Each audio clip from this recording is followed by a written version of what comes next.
महादेव जी सावधान कर रहे हैं, भगवान भोलेनाथ कह रहे हैं, माता पार्वती से कह रहे हैं, सुनहु उमा ते लोक अभागी, हरि तज भय विषय अनुरागी। तो भगवान भोलेनाथ माता पार्वती से कह रहे हैं, हे उमा, इस संसार में जितने भी मनुष्य है ये सब भगवान को भूल गए और विषय वासना में भटक रहे हैं, उसी में अपनी कामना का पूर्ति खोज रहे हैं। वो कभी संभव है? कभी संभव नहीं। आपको मनुष्य का शरीर मिला है ईश्वर की प्राप्ति के लिए, न कि विषय वासना में भटकने के लिए, अपने इंद्रियों की इच्छाओं की पूर्ति करने के लिए। इसमें आप भटक गए तो भटकते भटकते भटकते अनंत जूनी में भटक जाइएगा, यानी 84 लाख में, कल्याण नहीं होगा। तो भगवान भोलेनाथ माता पार्वती से कह रहे हैं, बहुत मतलब महत्वपूर्ण बात है। तभी तो भगवान भोलेनाथ माता पार्वती को समझा रहे हैं। ये संसारिक मनुष्य जो है वह ईश्वर को भूल गया और विषय में भटकने लगा। तो भटकते भटकते उसका सारा जीवन नष्ट भ्रष्ट हो जाता है और पाता कुछ नहीं है। अंत में सिर धुन धुन के पछताता है, विलाप करता है, रोग शोक में घिर जाता है और इस संसार से विदा हो जाता है। तो जो उसको समय मिला उसमें वो राम को नहीं तलाश के काम को तलाशने लगा। तो राम के तलाशेगा तब ही उसका कल्याण होगा। यदि काम की तलाश में पड़ गया तो काम उसको सत्यानाश कर देगा, इसमें कहीं कोई संशय है ही नहीं। क्योंकि कामना जो है मनुष्य को भटकाते भटकाते भटकाते मार देता है, कभी स्थिर नहीं रहने देता है।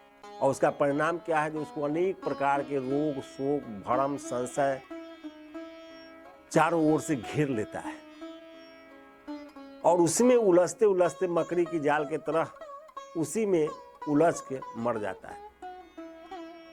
तो मनुष्य को सब प्रकार से भगवान भोलेनाथ के बताए हुए मार्ग पर चलना चाहिए। उसको किसी भी प्रकार की यदि इच्छाएं हैं तो प्रभु का नाम का सुमिरन करे, प्रभु के नाम का जप करे और किसी गुरु के शरण में जाए, उनसे ज्ञान प्राप्त करे और उस ज्ञान को प्राप्त करके जो गुरु मार्ग बताते हैं, जो नाम जप का विधि बताते हैं, जो नाम जपने के लिए बताते हैं, उस पर लग जाए तो उसका कल्याण हर स्थिति में होगा। नहीं तो भटकते भटकते मर जाएगा और कुछ नहीं पाएगा।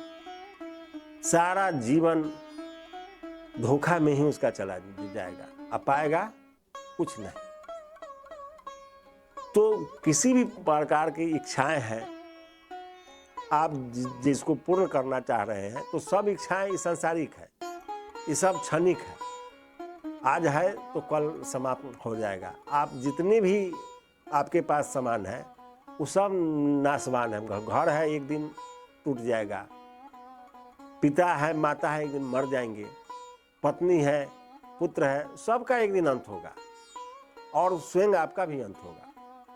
तो जो कोई प्रेमी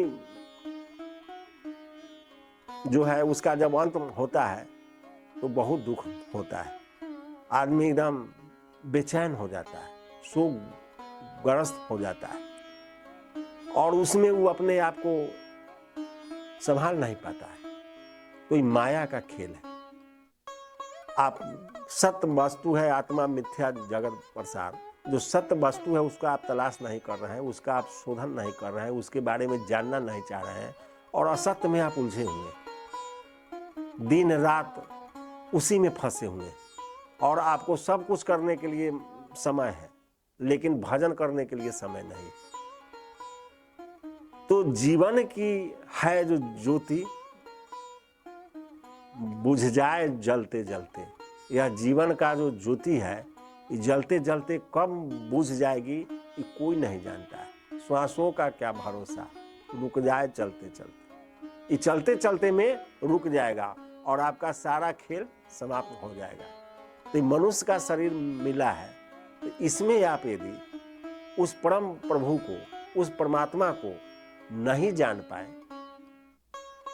तो फिर आपका सारा जीवन नष्ट हो गया।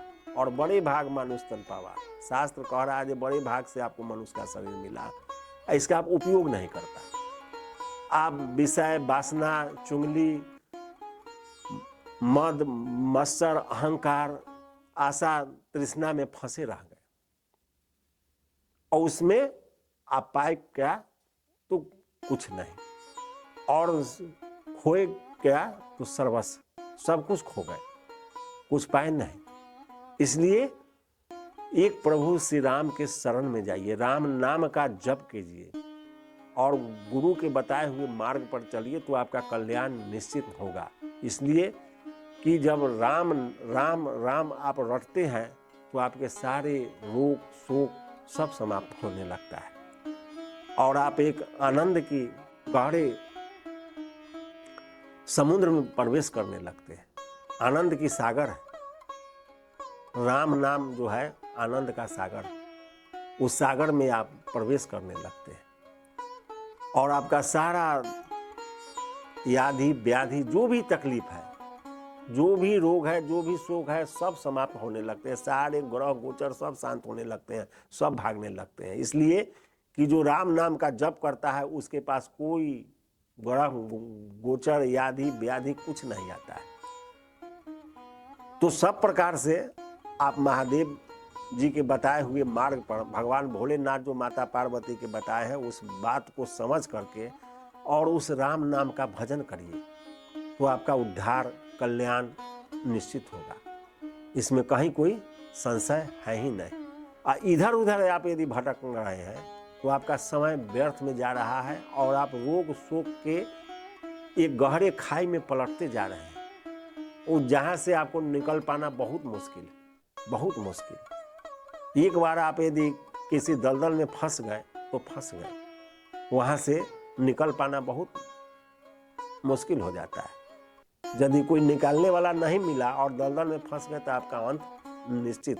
इसलिए सब कुछ छोड़ करके, सारे सांसारिक आशा तृष्णा को छोड़ करके आप राम राम जपिए, सब दुख दूर हो जाएगा। इसलिए हर परिस्थिति में, खाते पीते, सोते जागते, उठते बैठते, सब समय, काम करते, बिजनेस करते, व्यापार करते, कुदाल चलाते, हर चलाते, कलम चलाते, सब स्थिति में राम कहत चलू, राम कहत चलू, राम कहत चलू भाई रे, आ नाही तो भव बिगाड़ में पड़ी हैं, छूटत अति कठिनाई रे।